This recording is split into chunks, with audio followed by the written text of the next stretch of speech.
Olá, seja bem-vinda, seja bem-vindo a mais uma revisão da lição dos jovens. Chegamos à sexta-feira, dia 12 de setembro, e como a gente sempre faz na sexta, é dia de juntar as peças, né? Resumir o que a gente viu durante a semana, lá do dia 6 até hoje. E o tema desta semana foi, muito profundo. A casa de Deus, o santuário. A gente explorou bastante essa ideia do desejo de Deus de não ser um Deus distante, sabe? Mas de morar pertinho da gente, da humanidade. Toda a nossa conversa vai se basear no material da lição, claro, com um foco especial ali em Êxodo capítulo 25. Ok, então vamos desempacotar isso. A semana começou lá no domingo com uma imagem que eu achei muito bonita. Deus querendo ser tipo um vizinho. Sabe? Aquela coisa de ter um amigo ali porta com porta, alguém próximo. A lição usou essa figura para falar do desejo de Deus de ter um relacionamento bem próximo, íntimo mesmo com a gente. É uma ideia que toca, né? Com certeza, é uma imagem muito forte, só que ela também nos faz pensar numa coisa, né? Existe uma diferença enorme entre Deus e nós, Criador e criatura. Uma perspectiva totalmente diferente. E a gente, como ser humano, depende muito do que a gente vê, do que a gente toca. É difícil para nós lidar com o invisível, né? Como é que se constrói essa vizinhança com um Deus que a gente não vê? Exato, esse é o ponto.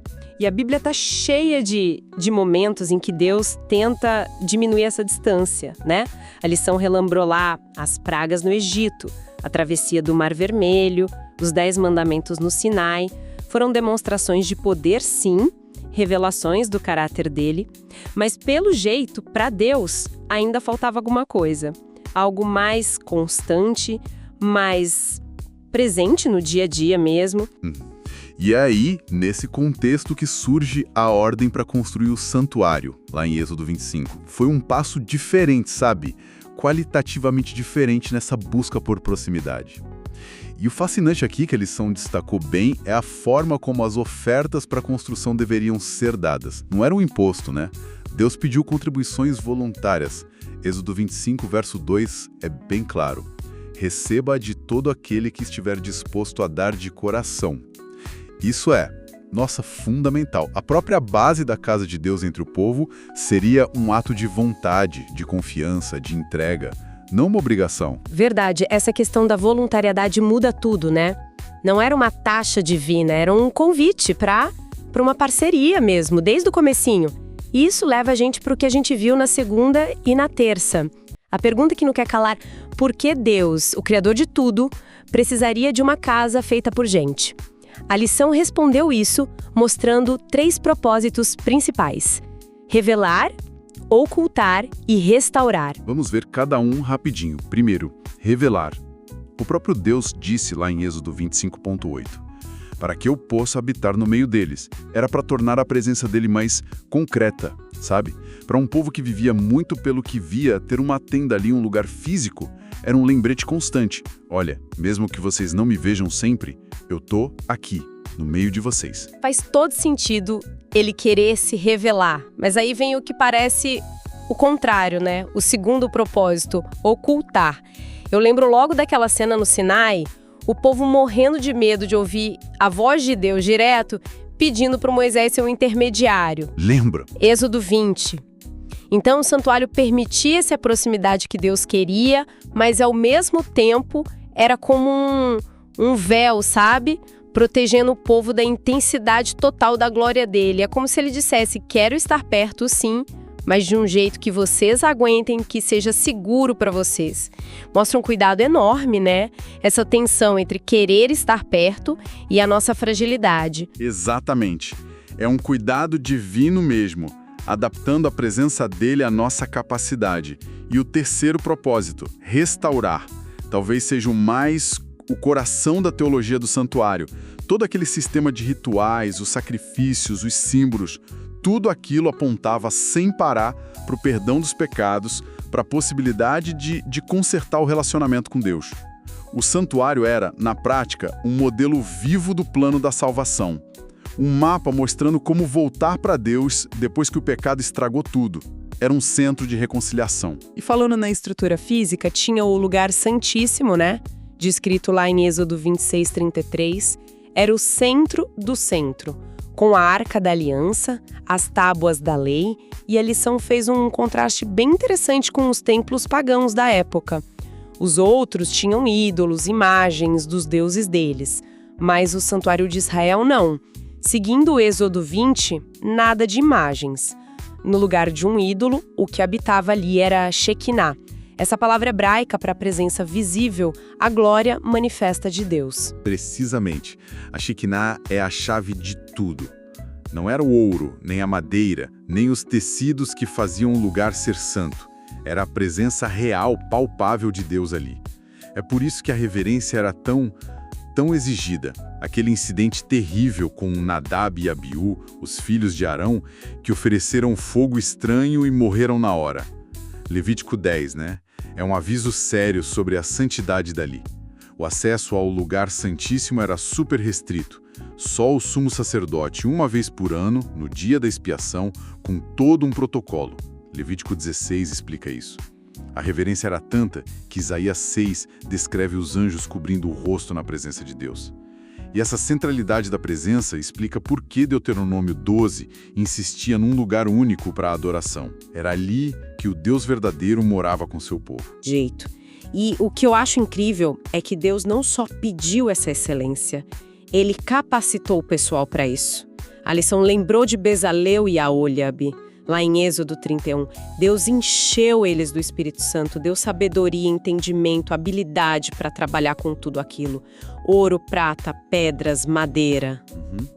O mesmo Espírito que deu a visão, deu a capacidade para executar. E motivou o povo a dar os materiais com generosidade, tinha um senso de missão compartilhada ali. E todo esse simbolismo, essa estrutura toda, leva a gente direto para o ponto alto da revelação, que foi o foco da quarta e da quinta-feira. Jesus Cristo como cumprimento final de tudo que o santuário significava. O apóstolo João faz essa conexão de um jeito, lindo demais, no evangelho dele. João 1, verso 14. Aquele que é a palavra tornou-se carne e viveu entre nós. Vimos a sua glória, cheio de graça e de verdade. O ponto-chave aqui é esse viveu. No grego é esquemô. Quer dizer, literalmente armou sua tenda, tabernaculou. É uma referência direta à tenda do santuário. João está dizendo, Jesus é o verdadeiro tabernáculo de Deus aqui com a gente. Exatamente. A profundidade disso em João 1 é gigantesca. Começa lá no verso 1. No princípio era a palavra e chega no 14. Jesus não é só alguém que fala a palavra de Deus. Ele é a palavra feita carne. A presença de Deus deixou de ser simbólica num lugar físico para se tornar pessoal, íntima, na pessoa de Jesus. Aquele véu que separava o Santo dos Santos, a barreira entre Deus e o homem, foi rasgado em Cristo. Se a gente junta isso com o que a gente estava falando antes, a gente vê o plano todo de Deus, né?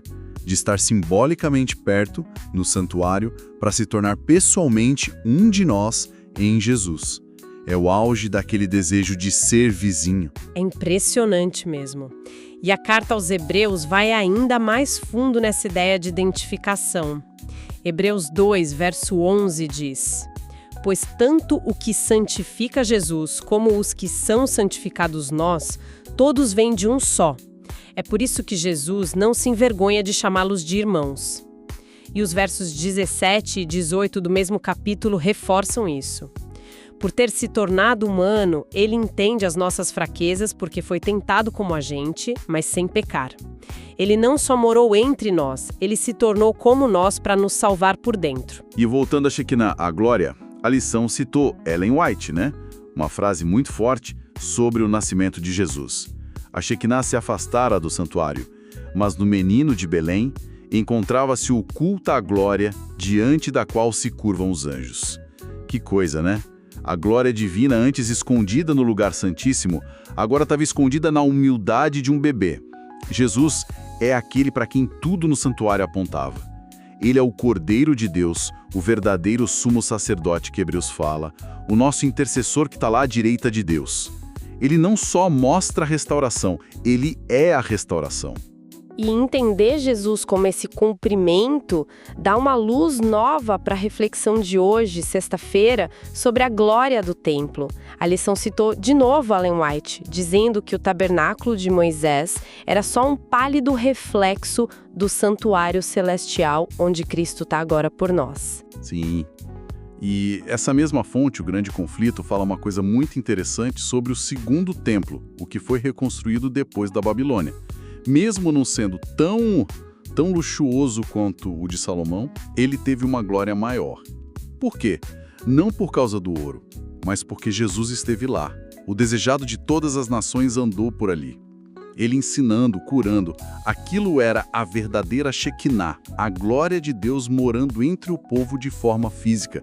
A presença de Cristo deu uma honra única àquele templo. Mas essa história também tem um lado triste de alerta, né? Porque quando a liderança e o povo rejeitaram Cristo, aquela glória que tinha honrado o templo se retirou. As palavras de Jesus em Mateus 23 são fortes. Eis que a vossa casa vos ficará deserta. Sem aquele para quem o templo apontava, ele perdeu o sentido e depois foi destruído. A presença de Deus era a alma do lugar. Então, fechando a semana, o que fica pra gente? Tentando resumir, a gente viu o coração de Deus batendo forte com esse desejo de estar perto, de ter um relacionamento próximo com a gente. Vimos o santuário como uma resposta incrível a esse desejo, uma ferramenta para Deus se revelar com segurança, para nos proteger da sua glória total e, principalmente, para ensinar o caminho do perdão, da restauração e, o mais importante, reconhecemos Jesus como a encarnação desse desejo todo, o Emanuel, Deus conosco.